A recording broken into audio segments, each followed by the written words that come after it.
I think सबैजना उठ्दा राम्रो हुन्छ होला। एकदमै राम्रो सुन्दर समय हामी यो आदरको लागि पनि हामी सबैजना उठ्नेछौँ र ताली बजाइराख्नेछौँ। यहाँले देख्न सक्नुहुन्छ ताली अलि पुगेन जस्तो लाग्यो।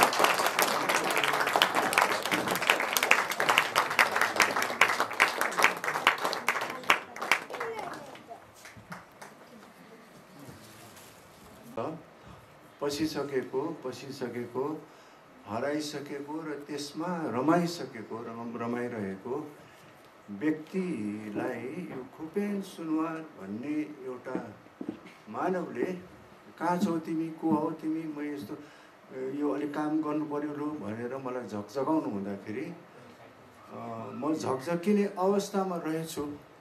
एउटा हुन्छ नि मान्छे है, बिरामी मान्छे पलङमा झकझगाउँदा पनि ऊ नहुने, सास खाली फेरेको, तर त्यो स्थितिमा म रहेछु र म कस्तो रमाएर म उफ्रेँ। अनि यो किताबको काम त अलिकति गरेँ, तर त्यसबाहेक मैले अरू गीतको कुराहरूमा अनुवादहरूमा उहाँलाई चाखेँ। अनि भन्दा पनि अप्ठ्यारो सुन्छ होला, एउटा बालकले मलाई त्यो गुफाबाट हात समातेर ठुलोले सानोलाई उमेरलाई डोर्याउनु पर्नेमा उहाँले मलाई त्यहाँबाट निकालेर यहाँ आइछ। ज्योति यहाँ छ, प्रकाश यहाँ छ, साथीहरू यहाँ छन्, अनि हाम्रो काम कर्म अझै बाँकी छ भनेर सिकाउनु भयो। अनि ममा टाइपिङ त्यही हो, ल्यापटपमा है टाइपिङहरू छोडेको रहेछु र मैले फेरि सिकेँ। अनि त्यो पुरानो स्पिडमा आउन सकेँ। Again thanks to this gentleman. यो मैले आफ्नो घमण्डको लागि भन्दा पनि पछितो पश्चाताप को लागि रूपमा म भन्दैछु। र यो किताबमाथि मैले सानो काम गर्न पाएँ, त्यसलाई म अहिले यहाँ उल्लेख गरेर यो समयलाई अलिकति जोगाउन नष्ट गर्नबाट आफूलाई र तपाईँहरूलाई जोगाउन चाहन्छु। समय बचाउनुको लागि म यति भन्छु कि प्यारा मित्रहरू, आज धेरैजनालाई मैले हराइसकेको, गुमाइसकेको, भेट्न छाडेको तपाईँहरूले मलाई देख्नु पाउनुभयो, मैले तपाईँहरूलाई देख्न पाएँ। र हामी कपालहरू सिद्धिएको अथवा रङहरू बदली भएको के भएको रहेछ। र यो सबको बिचमा म प्रभुलाई धन्यवाद कि यसरी साहित्यको सङ्गीतको कामहरूमा फेरि म फर्कन पाएँ। यो ढोका एउटा मेरो लागि खुलेको थियो र सौभाग्य र अर्को कुरो चाहिँ चान्सलाई के भन्छ हजुर, मौकाको लागि तपाईँलाई धन्यवाद, यो टिमलाई धन्यवाद। प्रभुको आशीर्वाद हामीसँग सधैँ भइरहोस्। आमीन। हाम्रो छोटो समयको यो अवधिमा पनि हाम्रो निमन्त्रणालाई स्वीकार गरेर टाढा नजिकबाट आउनुहुने आजको विशेष अतिथिज्यूहरू जो उमेरमा, अनुभवमा अनि सेवाकाईको विभिन्न क्षेत्रहरूमा अग्रज व्यक्तित्वहरू हुनुहुन्छ, तपाईहरूको यो गरिमामय उपस्थितिको लागि म हृदयको अन्तस्करणबाट तपाईहरूलाई सल्युट गर्न चाहन्छु अनि तपाईहरूलाई सम्मान गर्न चाहन्छु। धेरै धेरै धन्यवाद यो उत्साहपूर्ण उपस्थितिको लागि। आजको यस कार्यक्रममा मेरा केही मित्रहरू पनि हुनुहुन्छ, मेरो बच्चैदेखिको क्लासमेटहरू, ऊ माथि बाल्कनीमा बसिरहनु भएको छ। So thank you so much gentleman for your presence. मेरो प्यारो मित्र विवेक अधिकारी, विकास सिलवाल, अनि I can't see Dejina, I don't know Dejina आइसक्यो कि छैन। मेरो सहपाठीहरू तपाईँहरू आइदिनु भयो, धन्यवाद। अनि हामीलाई अहिले युकेबाट युनाइटेड नेपाली रिभाइभल चर्चले लाइभ हेरिरहनु भएको छ। हामीहरू सबैजना मिलेर हाम्रो युनाइटेड नेपाली रिभाइभल चर्चका सबै अगुवा, पास्टर, एल्डर, डिकन, डिकनेस अनि सबै विश्वासी दाजुभाइ दिदीबहिनीहरूलाई ताली बजाएर स्वागत अनि धन्यवाद दिनेछौँ।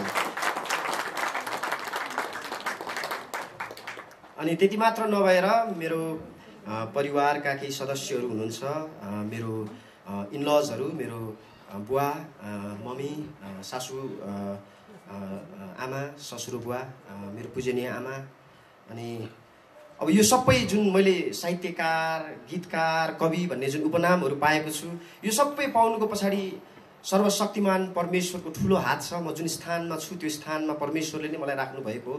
यसकारण म सर्वशक्तिमान परमेश्वरलाई धन्यवाद दिन्छु। अनि त्यसपछि मेरो श्रीमतीलाई एकचोटि मेरो श्रीमतीलाई ताली बजाइदिनुहोस् न। अनि मेरो सफलतामा, मेरो असफलतामा मलाई साथ दिने, अनि यो तपाईँको अब ब्लू नोट गीति काव्यको परिचय दिनु पर्दाखेरि चाहिँ मैले लगभग लास्ट इयर अगस्त, म प्रोफेसनली सेफ हो, म लन्डनमा बस्छु। अनि यो कोभिड-19 को कारणले गर्दाखेरि जागिर गयो। 2020 को अगस्तदेखि आजसम्म म बेरोजगारै छु। तर पनि प्रभुले अन्न मन्न के वर्षाएर मलाई जस मेरो जीविकोपार्जन चलिरहेको छ। अनि त्यही क्रममा यो ब्लू नोट गीति काव्य को रचना सुरु भएको हो। लगभग 1 वर्ष जस्तो भयो।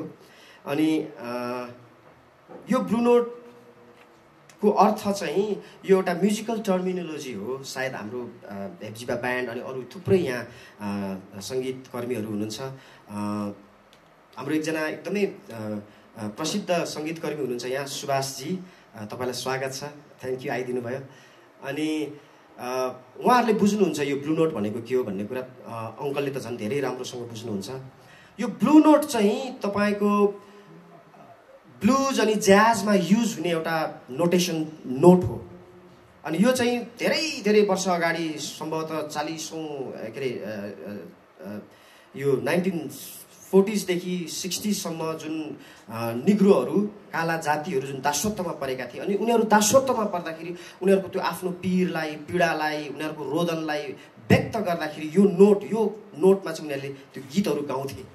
अनि त्यो नोट मेरो रचनामा कता यदा कताहरू म पाउँछु। अनि मलाई अत्यन्तै मनपर्छ ज्याज र ब्लुज गीतहरू। त्यो कस्तो हो भन्ने कुरा एकछिनपछि अहिले प्रस्तुतिमा पनि तपाईँहरूले देख्न सक्नुहुन्छ। हाम्रो दायाहरूले अहिले प्रस्तुत गर्नुहुन्छ दुईटा, एउटा फ्युजन ब्लुज अनि अर्को चाहिँ ज्याज। अनि यी सबै कुराहरू मैले यही लकडाउनको पिरियडमा, मेरो लागि त लकडाउन एक किसिमले भन्नुहुन्छ भने यो गुफाबाट बाहिर निस्केको जस्तो भयो है। एलियाले चाहिँ गुफाबाट बाहिर निस्किँदाखेरि इनलाइनमेन्ट अनि त्यो रेभुलेसन पाएको जस्तो यो रचना यसरी प्रकाशित हुन आएको छ। अनि यसको निम्ति म हाम्रो लोकनाथ अङ्कललाई धेरै धन्यवाद दिन्छु। उहाँले कोअपरेट गर्नुभएको छ, जसद्वारा मैले केशवजी जो वरदान पब्लिकेसनमा हुनुहुन्छ, उहाँले सर्वदा प्रिन्टिङ प्रेससँग सहकार्य गरेर यो किताब यसरी छापिन आएको छ। तपाईँहरू जो जति हुनुहुन्छ जसले यस काव्यलाई, गीति काव्यलाई एउटा किताबको एउटा रूप दिनुभएको छ, तपाईँहरू सबैजनालाई धेरै धन्यवाद। यहाँभित्र धेरै कुराहरू छ। यहाँभित्र मेरो जीवनमा आफूले व्यक्तिगत भोगेका अनुभवहरू छन्, मेरा आफ्ना सेन्टिमेन्टहरू छन्, अफेक्सनहरू छन्, अनि यसमा इमोसन्सहरू छ, फ्रस्ट्रेसनहरू छ, धेरै कुरा जो मैले भोगेँ ती सबै कुराहरू मैले यसमा समेट्ने प्रयास गरेको छु। एकजना पत्रकार हुनुहुन्छ विजय कुमार पाण्डे, उहाँले भने जस्तै 7 कलर्स अफ लाइफ, सबै जीवनका इन्द्रियणी रङहरू यसमा मैले समेट्ने प्रयास गरेको छु। अनि यो गीति काव्यको नायक चाहिँ प्रभु येशू ख्रीष्ट नै हुनुहुन्छ। मैले यसमा मैले आफूले भोगेको, मैले आफूले पाएको उद्धार, मुक्ति, अनन्त जीवनलाई अनि आफ्नो अनुभवलाई, आफ्नो गवाहीलाई मैले नहिचकिचाइकन प्रस्तुत गरेको छु। अनि यो मेरो एउटा लेखकीय दृष्टिकोण हो। अरू लेखकहरूको, अरू साहित्यकारहरूको विभिन्न दृष्टिकोणहरू भिन्न हुन सक्छ। ती सबैलाई म स्वागत गर्छु। प्रशंसाको माला जसले दिनुभएको छ उहाँहरूलाई पनि स्वागत गर्छु। जसले आलोचना गर्नुहुन्छ, जस अपजस जे दिनुहुन्छ, गाली ताली जे दिनुहुन्छ, ती सबैलाई म स्वागत गर्छु। धेरै धन्यवाद। परमेश्वरलाई यो समय धन्यवाद भएको होस्। यो ब्लू नोट गीति काव्य विमोचन कार्यक्रममा उपस्थित हुनुभएका अति नै आदरणीय व्यक्तित्व, जसको नाम लिए भने छुट्ला कतिजनाको, त्यसो भए एकजनाको नाम चाहिँ म नलिई सकिनँ। अति नै आदरणीय लोकनाथ मनेन अङ्कल, लामो समयपछि आज भेट्दा अति नै अचम्म लाग्यो। अनि परमेश्वरलाई यो धन्यवाद भएको होस्। धेरै समयपछि तपाईँहरूसँग साँच्चै नै उहाँले भन्नुभयो जस्तै यो एउटा कार्यक्रमले हामीलाई भेट गराएको छ। यो कार्यक्रम विशेष गरिकन यो विमोचन कार्यक्रम को जुन मुख्य व्यक्ति हुनुहुन्छ, यो लेख्ने व्यक्ति मेरो भाइ कुपेन, मैले आजभन्दा धेरै वर्ष अगाडि 2063 सालमा मैले यो काठमाडौँकै मूलपानी एरियामा हामी बस्थ्यौँ, भाइ पनि बस्नु हुँदो रहेछ। हाम्रो एउटै जिल्ला भएको भए तापनि रामेछापको वल्लो डाँडा र पल्लो डाँडा धेरै टाढो थियो। 1-2 दिन नै उहाँको गाउँ र हाम्रो गाउँमा त्यही हाम्रो परिचय भयो त्यो मूलपानी एरियामा। र भाइ एक प्रकारले भाइलाई मैले भेट्दा बरालिएको एकदमै सत्य बाटो खोजिरहेको अवस्थामा एकदमै सुध्रिने एकदमै सही बाटो पहिला र ठिक ठाउँमा पुग्नको लागि त्यो बाटो खोजिरहेको अवस्थामा मैले भाइलाई भेट्ने मौका पाएँ। अनि विशेष गरिकन अनि चर्चमा भाइलाई हामीले पहिला नै सुसमाचार सुनेको भए तापनि हामीले भाइलाई विस्तृत रूपमा प्रभुमा सुनाउने कामहरू र विशेष गरिकन मैले उहाँलाई सुसमाचार सुनाउनु भन्दा पनि नेपालमा एउटा ओएम तालिम थियो केही समय अगाडि, अपरेसन मोबिलाइजेसन, अनि त्यो चाहिँ खुब एकदम चलेको थियो। अनि यो हाम्रो गाउँबाट धेरै व्यक्तिहरूलाई हामीले तालिममा ल्यायौँ अनि धेरैजना त्यहाँबाट सुसज्जित भएर सेवाकाई गरिराख्नु भएको छ। अनि भाइलाई मैले त्यो तालिममा जानुस् भनेर मैले फोर्स गर्थेँ अनि भाइ पनि जानु पनि भयो। र भाइ मैले देख्दाखेरि भेट्दाखेरि भाइले केही गर्ला जस्तो एउटा उहाँको नाम खुपिन भाइ जस्तै खुबी भएको भाइ हुनुहुन्थ्यो। अनि त्यसपछि त्यो तालिममा जानुभयो अनि आएपछि जवानहरूलाई लगभग बेथलेहेम काठमाडौँ चर्चमा 5 वर्षसम्म उहाँले जवानहरूको बिचमा संयोजकको काम गरिकन जवानहरूलाई नेतृत्व दिने काम असल प्रकारले भूमिका खेल्दै आउनुभयो। अनि भाइलाई हामी एकदम धन्यवाद दिन्छौँ। त्यसको बादमा केही समयपछि उहाँले विवाह गर्नुभयो मेरो साली नानीसँग। अनि उहाँको श्रीमतीलाई सायद तपाईहरु कतिजनाले देख्नु भएन भने एकचोटि उठिदिनुस् न, अघि उठाउनु भयो कि भएन को होला भनेर कौतूहल त हुन सक्छ, उहाँ हुनुहुन्छ। अनि त्यसपछि उहाँहरू बेलायतमा बस्दै आउनुभयो। अनि यो लकडाउनको पिरियडमा भाइले धेरै राम्रो प्रगति गर्नुभएछ। भाइसँगै हामी मण्डली परिवार एकदमै गर्वान्वित छौँ, गर्व गरिराखेका छौँ। एकदमै धन्यवाद छ भाइलाई। अनि परमेश्वरले बेसाब आशिष दिनुभएको होस्, धेरै बधाई पनि छ र उन्नति प्रगति गर्दै जानुहोस्।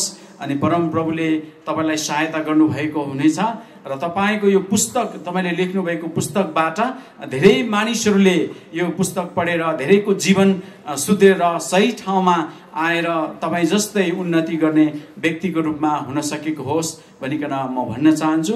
र आउँदो दिनमा प्रभुले तपाईँलाई आशिष दिनु भन्दै मेरो छोटो यो 2 शब्दलाई यहीँ राख्न चाहन्छु। धन्यवाद। यलम्बरको मञ्जुश्रीको यलम्बरको रचनाको रस मिठो, भावनाले भिजेपछि जुनै कुरा पनि मिठो। मैले खुपेनजीको यो मैले हातमा लिए माफ गर्नु होला, यो कृति मेरो हातमा आयो अनि मैले हेरेँ। पहिला मैले सरर पढेँ अनि त्यसपछि यसमा भएका कुराहरू, त्यसपछि मलाई केही शब्दहरू लेखिदिनु पनि भन्नुभएको थियो। अब त्यसरी लेख्नको निम्ति फेरि त्यही किसिमको लेखनको परम्परामा हेर्नुपर्ने हुन्छ। अनि समालोचकहरूले के कसो गरेर गर्दा रहेछन् भनेर चाहिँ मैले यसो हेरेको। प्रज्ञा प्रतिष्ठानका कृतिहरूमा समालोचना लेख्दाखेरि डायस्पोरा भनेर चाहिँ भनिसकेपछि प्राय कस्तो हुन्छ अरे भनेर चाहिँ भन्दाखेरि प्राध्यापक डाक्टर खगेन्द्र प्रसाद लुइटेलले भन्नुभए अनुसार चाहिँ अभिव्यञ्जित राष्ट्रवादी भावनाले ओतप्रोत भएको हुन्छ भन्दा रहेछन्।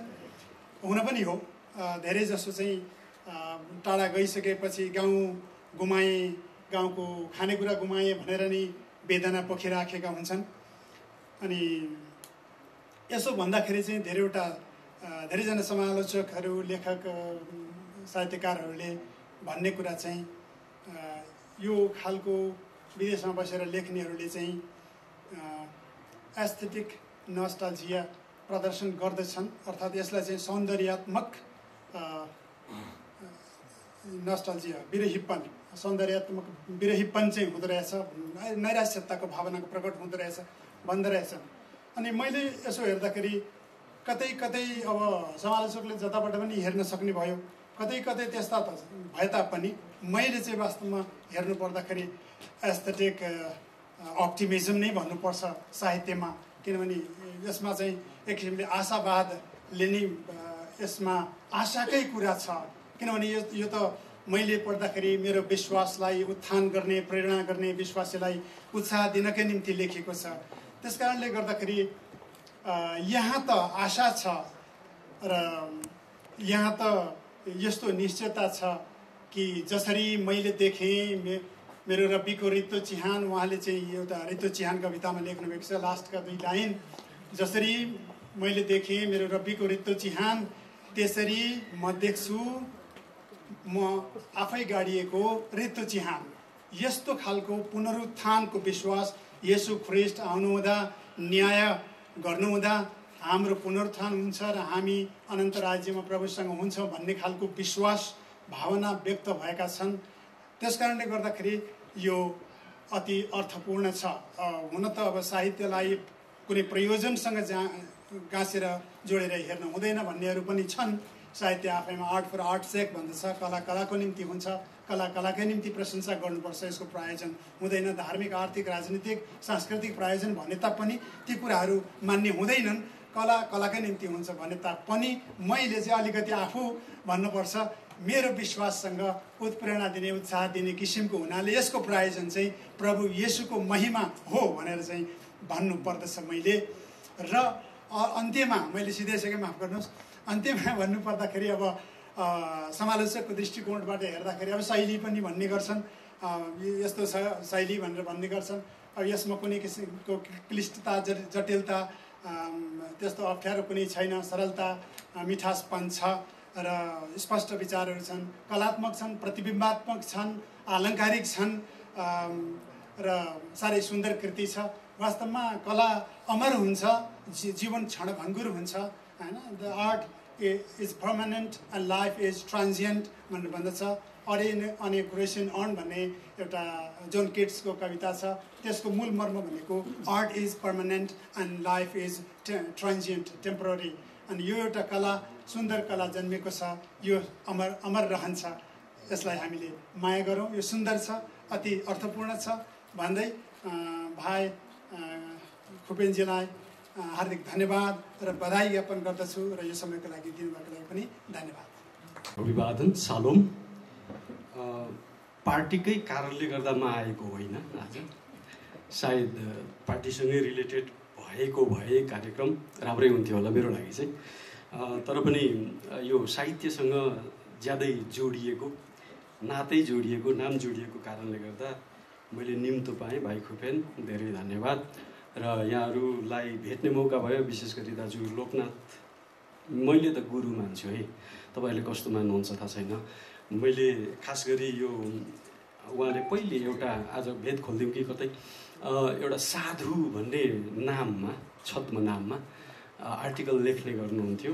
त्योभन्दा अगाडि त्यस्तै बेलातिर मैले पनि यो गोर्खापत्रतिर धेरैचोटि पब्लिस हुन्थ्यो हरेक बिहिबारको दिन। पछिल्लोपट्टिको पेजमा बिप्ल्याटे नाममा मेरो व्यङ्ग्यात्मक शैलीमा लेखिएको एउटा आर्टिकल आउँथ्यो, छोटो, कुनै पनि विषयवस्तुलाई जोडेर। अनि मैले एक दिन साधुको पढेँ अनि बिप्ल्याटेसँग तुलना गरेँ। अनि त्यसले मलाई एकदमै नजिक ल्यायो। पछि खोज्दै जाँदा दाजुलाई फेस टु फेस भेटेँ। अनि त्यसपछि यतापट्टिको क्षेत्रमा, खास गरी क्रिस्चियन जगतमा साहित्यमा यो पाटो साँच्चीकै चाहिन्छ भन्ने फिल गरेँ। र आजको प्रसङ्ग भन्ने एउटा के भन्ने त्यसलाई स्थायी विधा बनाएर व्यङ्ग्यात्मक विधामा मैले लेख्न थालेँ। पछि गएर मैले ती सबैको कलेक्सन पृथक विचारमा ल्याएँ मेरो 12औं कृतिमा। आज मलाई बडो रमाइलो लागेको छ मनिन दाजुको अगाडि उभिएर मेरा कुरा राख्न। भाइलाई धन्यवाद भन्छु। यहाँहरू सबैजनामा मेरो एउटा अनुरोध पनि छ कि कतै कतै हामीले यो खालको जमघटलाई पातलो बनाइराखेका छौँ, किनभने हामी एउटा अलमलमा आइसक्यौँ। यो डिजिटलाइज भयौँ कि हामी कतै, ग्लोबलाइजेसनले हामीलाई कतै छोयो कि छोप्यो कि, हाम्रो साहित्यको जुन त्यो छ नि कृतिहरू प्रकाशन गर्ने, त्यसमा इन्ट्राक्सन गर्ने, भेटघाट गर्ने, पहिले हाम्रा चिया गफहरूमा कति धेरै साहित्यिक कुराहरू हुन्थे, हुन छोडे। थाहा छैन फेसबुकले हामीलाई धेरै अल्मल्यायो कि वा सोसल मिडियाले के भयो थाहा छैन। तर पनि आज यो एउटा जमघट जुटेको निम्ति म भाइलाई र उहाँसँग रहेको टिमलाई पनि आभार व्यक्त गर्न चाहन्छु। एउटा छोटो पङ्क्ति नै मैले लिएँ भाइकोबाट सापट्टि, किनभने मलाई पहिले नै पढ्नुहोस् है भनेर पठाउनु भएको थियो, त्यहाँबाट मैले एउटा सापट्टि लिन्छु। एउटा सानो टुक्रा। ऊ भक्तिको भेष ओढेर शक्ति र महिमाको सिंहासनमा बस्छ। ऊ भक्तिको भेष ओढेर शक्ति र सिंहासनमा बस्छ। भित्री हृदयमा जिजबेलको मूर्ति राखेर जिजसको नाममा वचनको व्यापार गर्छ। कता कता लाग्यो यसमा ठुलो चित्कार छ, ठुलो भनौँ न आग्रह छ, कतै केही बिक्री राखेको देखिएको छ, सुधारको आग्रह छ, एउटा जिन्दाबाद मुर्दाबाद भन्ने खालको आन्दोलन रचना गरिराखेको छ यो टुक्रोले। मलाई लाग्छ हाम्रो साहित्यमा, मैले त्यति नै भने किनभने मलाई 2 मिनट दिएको छ, मलाई दिनभरि बिताउँ जस्तो लागेको थियो। के गर्ने, यो हुन पर्छ जस्तो लाग्छ कि मलाई पनि के लाग्छ भने साहित्यमा जीवन सिञ्चन गर्ने नि निरन्तर प्रयास भइरहनुपर्छ, होइन भने साहित्य हुन्न। त्यो अघि नै रामप्रसादजीले चिहान, त्यो पनि रित्तो, आफै सुतेको रित्तो चिहान भनेर एउटा त्यो प्लट त्यो व्याख्या गर्न थालियो भने कति दिन लाग्ला है त्यो विषयमा, होइन? त्यो कुरो त बुझ्न पर्यो नि, तब न व्याख्या हुन्छ। अनि त्यो जति बुझ्दै गयो यति रहस्यमय कुरा आयो एउटा लाइनमा, त्यो हो साहित्य सिर्जना। त्यसकारण पनि हामीले यतातिर अलिकति ध्यान फेरि फर्काउने हो कि भन्ने मलाई लागिराखेको छ। सिर्जना, सुधार र सम्वर्धनका लागि केही प्रयत्न फेरि पनि भयो। कतै बिर्सिएका थियौँ कि कतै अल्मलिएका थियौँ कि, होइन? दाजुले भनिहाल्नुभयो ओडारभित्र बसिराखेको बेला कता कता म आफै चेतमा छ कि छैन भनेर छाम्ने अवस्थामा पुगिराखेको बेला कसैले डोर्याएर बाहिर निकाल्यो, आफैमा साहित्य बन्छ कि यो एउटा राम्रो कुरा, होइन? त्यसकारण यी कुराहरूलाई हामीले फेरि कतै, होइन, जगजगाउनु पर्ने भयो। सिर्जना, सुधार र सम्वर्धनका लागि केही प्रयत्न अझै हुन पर्ने देख्छु म। मेरो सपना, मेरो आग्रह, मेरो दर्शन, मेरो मनभित्रको त्यो जुन चाहना छ नि, त्यो कुरा हामीले साहित्य मार्फत उद्घार गर्छौँ। मलाई लाग्दैन हामी आत्मरतिका लागि यी लेखिराखेका छौँ, यी प्रकाशन गरिराखेका छौँ, होइन? त्यो जस्तो लाग्दैन। एउटा आग्रह छ। साहित्यकाशमा जुन उदाइराखेको छ कृति ब्लू नोट, मैले त नाम सुन्दै गर्दा यो किन यसरी आयो, होइन? अघि भाइले भन्नुभयो, धन्यवाद, म त कन्फ्युज थिएँ कि यो नाम नै किन सेलेक्ट भयो भनेर म अलिक अल्मली राखेकै थिएँ, तर म प्रष्ट भएँ। ब्लू नोट एउटा उद्घोष बनोस् परिवर्तनका निम्ति, सुधारका निम्ति, सम्वर्धनका निम्ति। कसैले बाटो बिराउँदैछ भने त्यसलाई फर्काउनका निम्ति एउटा आग्रह बनोस्, मेरो शुभकामना। साहित्य जब आउँछ, त्यो कृति आउँछ, त्यो कृति आफैमा एउटा जीवित जत्था हो, त्यो दस्तावेज हो। त्यसले हामी हरेकलाई झकझकाएन भने त्यो कृति निर्जीव सरह हुन्छ। त्यसकारण मैले यसमा अलिकति भनौँ न समालोचनात्मक दृष्टिकोणबाटै केही भनौँ लागेको थियो। समय अभाव एकतिर छ, तर अर्कोतिरबाट सोचे ठिकै गरियो क्यारे, सञ्चालक नानीले ठिकै गर्यो जस्तो लाग्यो। किनभने मैले नै अहिले सबै भनिदिन थालेँ, तपाईँले पढ्नुहुन्न। म यति नै बोलेँ, धन्यवाद। कतिजना लाइभमा हेरिराख्नु भएको छ, यहाँलाई पनि अभिवादन छ। भाइ खुपेनलाई मैले धेरै राम्रोसँग पहिलादेखि चिनेको चाहिँ होइन, तर केही समय अगाडि हामीले इमेलमा अलिकति संवादहरू गऱ्यौँ। उहाँले nepalchurch.com-लाई केही कन्ट्रिब्युसन दिनुभयो, उहाँका केही कविताहरू पब्लिस भएका थिए, त्यहाँबाट हाम्रो परिचय सुरुवात भएको हो। र आज म यस ठाउँमा समालोचक अथवा साहित्यकार, लेखकको हैसियतमा म छैन, किनभने म त्यो होइन। तर एउटा पास्टरले कसरी हेरिराखेको छ त्यति मात्रै कुरा अलिकति म चाहिँ राख्न चाहन्छु। समय पनि हामीसँग थोरै मात्र भएकोले धन्यवाद। मैले अलिकति पढेँ, सबै पढ्न भ्याइनँ, माफ गर्नु होला। तर अलिकति पढ्दा मलाई चाहिँ निकै राम्रो लाग्यो।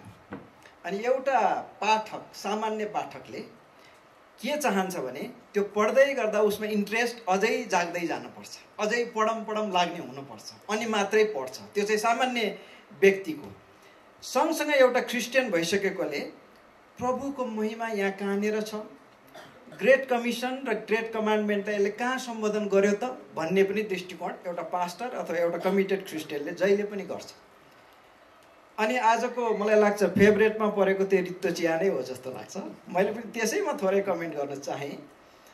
यो एकदमै साहित्यिक र एकदम गहन तरिकाले भाइले यो कविता प्रस्तुत गर्नुभएको छ र यसभित्र भएका तत्त्वहरू चाहिँ निकै गम्भीर र गहन छन्।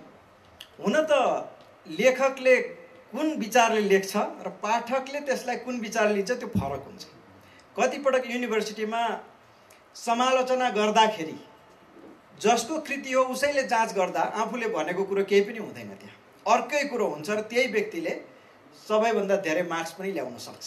त्यसकारण कृति सृजना गर्ने व्यक्तिले कुन दृष्टिकोणले गर्यो तर त्यो रिसिभ गर्ने व्यक्तिले कुन दृष्टिकोणले प्राप्त गर्दछ त्यो चाहिँ फरक नै हुन पनि सक्छ धेरै जसो।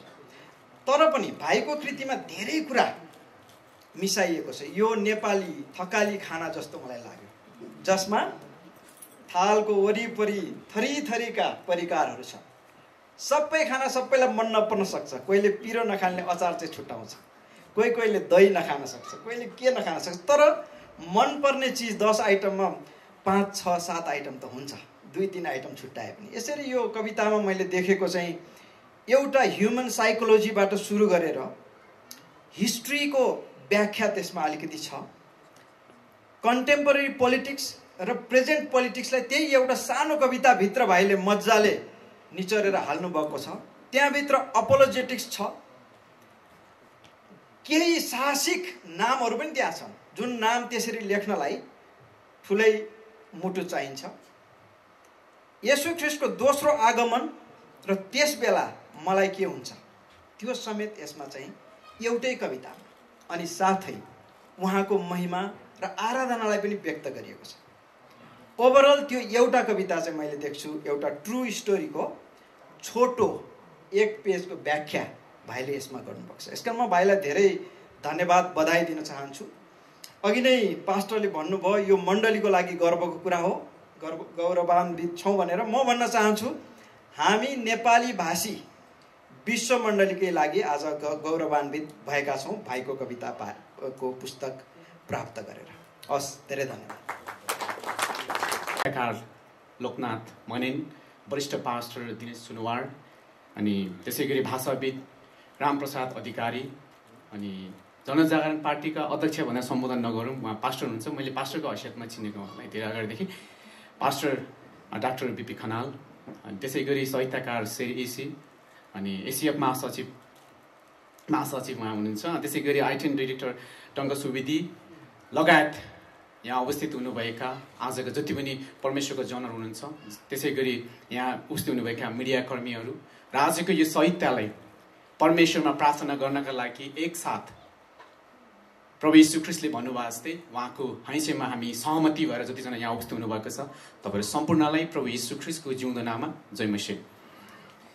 म साहित्यकार पनि होइन, लेखक पनि होइन, र पनि प्रिय लेखकले मलाई आज यो बोल्ने जुन उहाँले आँट गर्नुभयो, मलाई बोल्न दिने जुन आँट गर्नुभयो, म प्रिय लेखकलाई भित्र हृदयदेखि आभारी व्यक्त गर्न चाहन्छु।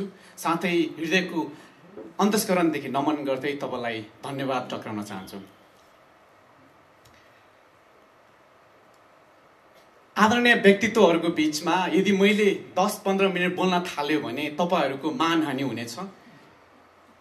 म धेरै समय लिएर मैले नजानेका मेरा शब्दहरूलाई तपाईँहरूको बिचमा म बेइज्जत गर्ने, म दुष्प्रयास गर्नेवालामा छैन। तर मेरो पहिल्यैदेखिको एउटा विश्वास चाहिँ के हो भने पास्टर विजय कुमार पाण्डेले बारम्बार भन्नुहुन्थ्यो, मेरो के विश्वास हो भनेदेखि आजसम्म अथवा संसारमा कुनै पनि शब्द छैन जसको आजसम्म उच्चारण भएको छैन, कुनै पनि विषयवस्तु यस्तो छैन जसको मानिसहरूको समूहले आजसम्म व्याख्या गरेको छैन अथवा बहस गरेको छैन। फरक यति हो कि कसले कसरी प्रस्तुत गर्छ, कसले कसरी बोल्दछ, फरक त्यति हो। अनि आज तपाईँ हामी सबैजना प्रिय लेखकको ब्लू नोट गीति काव्यको हामी समारोहमा छौँ। राष्ट्रिय तथा अन्तर्राष्ट्रिय ख्याति प्राप्त केही लेखकहरूको केही दर्जन किताब पढिसकेपछि मैले बुझेको एउटै कुरा के हो भनेदेखि लेख्न त्यति सजिलो छैन।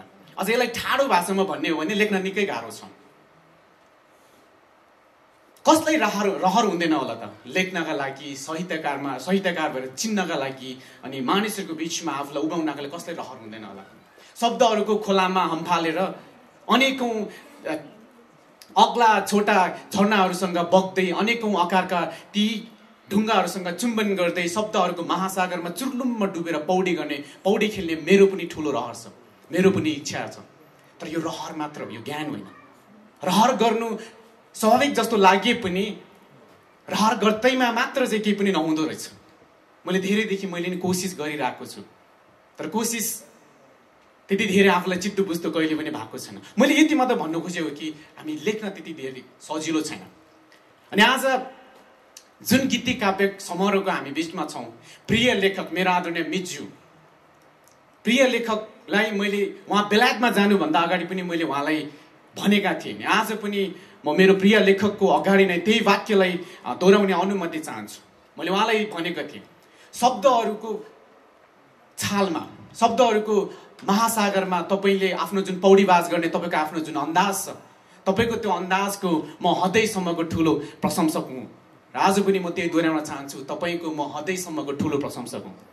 उहाँले यो गीति काव्य प्रिन्टिङ हुँदैछ भन्दाखेरि चाहिँ म यहाँ दाबी गर्नेवालामा छैन कि सबैभन्दा खुसी म भएको थियो, किनकि अरू कोही पनि हुनसक्छ, तर मलाई चाहिँ लाग्थ्यो कि म सबैभन्दा धेरै खुसी भएको थियो। अनि उहाँले मलाई चाहिँ पाण्डुलिपि पठाउनु भएको थियो यो आजको गीति काव्यको। मैले जब यो पाण्डुलिपि पढ्न थालेँ, अझ हाम्रो डाक्टर बिपी खनाल सर र मलाई अलिकति राजनीतिक परिचय दिनुभएको छ, अनि राजनीतिक भाषामै भनिदिन्छु म। उहाँको यो गीति काव्य हेरिसकेपछि राजनीतिक भाषामा भन्ने हो भने उहाँले समानुपातिक र समावेशी ढङ्गले नेपालको विविधतालाई अटाउने भरपुर कोसिस गर्नुभएको छ। मेरो आदरणीय लेङ, मेरो प्रिय लेखक, तपाईँलाई बधाई छ। म जस्तो गाउँबाट आएका गाउँले पृष्ठभूमि भएका मानिसका लागि उहाँले तामाङ सेलो र लोकगीतबाट समेट्नु भएको छ भने तपाईँहरू जस्ता ज्याजहरूलाई सुहाउने त आज कृतिको नामै ब्लू नोट छ। उहाँले त्यहाँ गजल पनि अटाउनु भएको छ, कविता अटाउनु भएको छ, अरू के विद्याहरू अटाउनु भएको छ। तपाईँलाई धेरै धेरै बधाई दिन चाहन्छु। अनि तपाईँहरू जतिजनाले पढ्नु भएको छैन, म तपाईँहरूलाई इन्ट्रेस्टिङ लाग्न सक्छ। म थोरै अर्को चाहिँ के कुरा कोट्याउन चाहन्छु भने अघि हाम्रो टङ्गो सरले अलिकति कुरा उठाउनु भएको छ। उहाँले नेपालको राजनीतिको परिवेशलाई पनि उहाँले अटाउनु भएको छ। मैले नाम लिन चाहन्छु, उहाँले चाहिँ हिटलरदेखि लेनिनसम्मको नाम हटाउन सक्नु भएको छ भने हामी क्रिस्चियन समाजभित्र भएका थोरै विकृतिलाई पनि अगाडि ल्याउन उहाँ सक्षम हुनुभएको छ। अनि साथसाथै उहाँले आफ्नो जीवन सङ्गिनीको पनि प्रशंसा गर्न भुल्नु भएको छैन भने उहाँले आफ्ना परमेश्वरले आशिषको रूपमा दिनुभएका प्रिय छोरीको बारेमा पनि उहाँले लेख्न भुल्नु भएको छैन। यसको लागि प्रिय लेखकलाई म आज यस विशेष समारोहमा तपाईँलाई म बधाई दिन चाहन्छु अनि तपाईँलाई धन्यवाद व्यक्त गर्न चाहन्छु। अनि अर्को कुरा म भन्न चाहन्छु, क्षमा चाहन्छु, मैले 2 मिनटभन्दा धेरै टाइम लिएँ होला, अन्तिममा दिनुभएको रहेछ, त्यही भएर मैले त्यसको मौकाको फाइदा उठाएँ। अर्को एउटा मैले कुटाउन चाहेको चाहिँ हामी परमेश्वरमा विश्वास गर्ने जति पनि यहाँ जतिजना हामी हुनुहुन्छ, हामीले के विश्वास गर्छौँ भने ज्ञान सुनाइबाट आउँछ। अनि सुन्नका लागि दुईटो पक्ष हुँदो रहेछ, एउटा सुनाउने र एउटा सुन्ने। अनि मेरो आफ्नो बुझाइ चाहिँ, म गलत हुन सक्छु, तर मेरो आफ्नो बुझाइ चाहिँ के हो भनेदेखि सुनाउने मान्छे भन्दा सुन्ने मान्छे ठुलो महत्त्व हुँदो रहेछ। किन भन्दाखेरि सुनाउने मान्छेले कसरी सुनाउँछ, के सुनाउँछले कहिले पनि अर्थ राख्दैन। त्यो सुन्ने मान्छेले कसरी सुन्दैछ, त्यसले के सुन्दैछ र त्यो सुनिसकेपछि आफ्नो जीवनमा उसले कसरी इम्प्लिमेन्टेसन गर्छ भन्ने कुराले ठुलो अर्थ राख्दछ। अनि आज प्रिय लेखकले सुनाउने जमर्को गर्नु भएको छ। उहाँले परमेश्वरको प्रशंसा गर्दै परमेश्वरभित्र उहाँले जुन अनेकौं आफ्ना मनभित्र भएका डाहाहरूलाई, मनभित्र भएका विभिन्न किसिमका शङ्का उपशङ्काहरूलाई परमेश्वरमा जसरी उहाँले सोध्ने प्रयास गर्नुभएको छ, आज उहाँले पाठकहरूको बिचमा आफ्नो मनका कुराहरूलाई राख्नु भएको छ। सुनाउने जमर्को उहाँले गर्नुभएको छ। अब कसले कसरी सुन्छ त्यो आफ्नै ठाउँमा छ। अगाडि बोल्नुहुने एकजना वक्ताले भन्दै हुनुहुन्थ्यो, त्यो कसरी सुन्छ त्यो आफ्नै ठाउँमा छ। त्यो कारणले म यो पवित्र ठाउँमा उभिएर मेरो आदरणीय मिज्यूलाई तपाईँको यो कृति लाखौं बिगोस् भनेर उच्च महत्त्वकांक्षी शुभकामना म तपाईँलाई बिल्कुलै दिन चाहन्न। तर तपाईँलाई मेरो शुभकामना छ प्रिय लेखक। क्रिस्चियन जगतमा यस्ता लेखहरू कम छ थोरै अर्को कुरा जोड्न चाहन्छु। एमडिप गर्दै गर्दा नेपाली प्रोफेसरले भन्नुभएको थियो कि क्रिस्चियन जगतको पुस्तक बजारमा कृतिहरू निकै कम छ, अझ विशेष गरी अनुसन्धानमूलक खोजमूलक कृतिहरू कम छ। अनि त्यो कृतिको बिचमा तपाईँले आफ्नो एउटा कृतिलाई प्रस्तुत गर्नुभएको छ। मेरो तपाईँलाई शुभकामना छ क्रिस्चियन समुदायको इतिहासको रङ्गमञ्चमा तपाईँको यो कृति कहिले पनि नमेटिने एउटा कोसी ढुङ्गा हुन सकोस्। जतिजना पाठकहरूले यो कृति पढ्नुहुन्छ उहाँहरूको हृदयमा अमिट छाप बस्न सकोस्। तपाईँलाई शुभकामना छ। सबैलाई जय मसी, धन्यवाद। यो कविता पढ्दाखेरि जब उहाँले मलाई दिनुभयो, जीवनमा पठाउनु भएको थियो, मैले डाउनलोड गरेँ। हेर्दै गर्दाखेरि मलाई कति त एकदमै बुझ्नै गाह्रो लाग्यो। अनि यो लाउडुकिया भन्ने यो म तपाईँहरूको बिचमा वाचन गर्न चाहन्छु। मैले एकचोटि पढेँ, खासै बुझिनँ, दुईचोटि पढेँ। अनि प्रकाशको पुस्तकमा त पढेको हो होइन, यो लाउडुकिया मण्डलीको विषयमा। अनि त्यसको कति कुराहरू चाहिँ व्याख्याहरू पनि कतिचोटि प्रचार पनि गरेको छ त्यसबाट। अनि यो पढ्दै गर्दा 4-5 चोटि पढेँ। अनि थुप्रै कुराहरू मैले यहाँ देखेँ। अनि त्यो म भन्दिनँ, त्यो म पछि उहाँलाई भेटेको बेला मैले के बुझेँ यसबाट भनेर म भन्छु। किनभने मैले यो फाइन आर्टको स्टुडेन्ट भएको कारणले त्यहाँ एब्स्ट्र्याक्ट आर्टहरूको विषयमा हामीले गर्थ्यौँ र त्यसको कुनै एउटा अर्थ हुन्थ्यो र हेर्ने मान्छेले झट्ट हेर्दा त्यो बुझ्दैन थियो। तर पछि हेर्दै जाँदा गर्दै जाँदा अनि दुईजना बिचमा कति कुराहरू हुँदा त्यो बुझ्थ्यो। अनि मलाई पनि यो त्यस्तै भयो क्या, झट्ट हेर्दा बुझिन। म जे भए पनि तपाईँहरूको अगाडि म यो वाचन गर्छु है त। प्रिय लाउडोकिया, तिमीलाई न्यानो अभिवादन। तिम्रो विगतको वैभवशाली प्राचीन इतिहास आज वर्तमान एक्लेसिया दुरुस्त दस्तावेज जस्तो भएको छ। तिम्रो सहरका आँखाहरूलाई तिम्रा भाइका हातहरू दरकार पर्दा तिम्रा सहरका शिरहरूले तिम्रो भाइका खुट्टाहरूलाई इन्कार गर्छन्। वाह वाह, तिम्रो सहरका स्वाभिमानीलाई मेरो सलाम। तिम्रो सहरका सङ्घारमा घाम कहिले डुब्दैन। तिम्रो सहरका चोक गल्लीहरूमा भोका नाङ्गा निमुखा कोही हुँदैन। यसै कारण हुनुपर्छ अभिमानी रथ हाकेर तिम्रो सहर चढिरहेछ समृद्धिको क्याडमस पर्वत। तर खबरदार, पद्मस टापु उभिएको छ तिम्रै सहरको विरुद्ध। विशाल समयको अन्तरालपछि पनि यो कस्तो विडम्बना प्रिय लाउडोकिया, जस्तो तिम्रो सहरको बाटोबाट बग्छ मन तातो पानी, जस्तो तिम्रो सहरको माटोबाट बग्छ मन तातो बतास। उस्तै बग्दछ विराट विराट क्याथेड्रलहरूबाट, विशाल विशाल एक्लेसियाहरूबाट उस्तै बग्दछ व्यथा व्यथितिहरू। एक्लै बेग्लै उदाससँग बगिरहेछ न चिसो न तातो, मन्द गतिको नदी, मन्द गतिको सङ्गीत। तर व्यवस्था विपरीत तिम्रो सहरका तमसु, त्यसका सबै कानुनी दाबीहरू कल्वरीको क्रुसमा काँटी ठोकी रद्द गरिदिनु हुने जीवित येशू हाम्रो हृदयको मूल ढोकामा उभिएर फेरि भन्नुहुन्छ, जीवित पानीको स्वच्छ मुहान म नै हुँ। लास्टमा म अमेन भन्न चाहन्छु। धन्यवाद। जय मसी।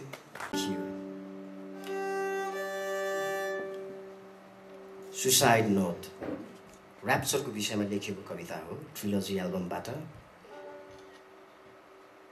अँध्यारो नकाब बेरेर सूर्य सुलीमा चढेपछि चन्द्रले आफ्नै छातीमा छुरा धस्यो।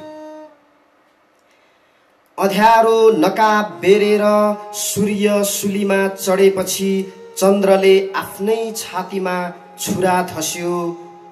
ताराहरू बौलाएर समुद्रभित्र हाम फालेपछि आकाशबाट एक एक पानाहरू च्यातिँदै गए।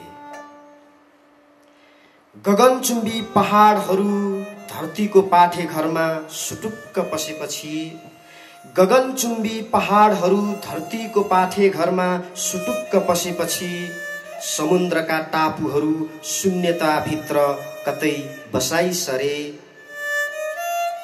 अनि आनन्दित अलपमा उठेकाहरूले प्रथम प्रहरमा छुटेकाहरूलाई भनिदिनु, पापको जङ्घार नतरी जानु छ परम धाम कसरी। पापको जङ्घार नतरी जानु छ परम धाम कसरी। अनि अनन्तताको गन्तव्यमा पुगेकाहरूले सत्यनाशी विनाशीहरूलाई धिक्कार भनिदिनु। अनि अनन्तताको गन्तव्यमा पुगेकाहरूले सत्यनाशी विनाशीहरूलाई धिक्कार भनिदिनु। आत्माको मोहर बिना महिमित मोक्ष पाउँछौ कसरी। आत्माको गवाई बिना महिमित मुकुट पाउँछौ कसरी। आनन्दित अलपमा उठेकाहरूले प्रथम प्रहरमा छुटेकाहरूलाई अन्तिम अलविदा भनिदिनु। आनन्दित अलपमा उठेकाहरूले प्रथम प्रहरमा छुटेकाहरूलाई अन्तिम अलविदा भनिदिनु। पाताल लोकमा प्रताडित प्राणहरू, आत्माहरू, प्रेतहरू, पिचासहरू छाती पिटी पिटी रुन्छन्, दारा किटी किटी चिच्याउँछन्, पीडाले जली जली छटपटाउँछन् र मृत्यु खोज्छन्। तर दोस्रो मृत्यु पश्चात त्यहाँ अर्को तेस्रो मृत्यु कदापि हुने छैन। तत्पश्चात समयको तीनै काँटाले ठिक समयमा गर्नेछ सामूहिक आत्महत्या। तत्पश्चात समयको 3 काँटाले ठिक समयमा गर्नेछ सामूहिक आत्महत्या, जसको सुसाइड नोटमा बोल्ड अक्षरले लेखिएको हुनेछ, मृत्युको राजकुमार, अन्धकारको राजा, झुटको सम्राट। सकियो। धन्यवाद।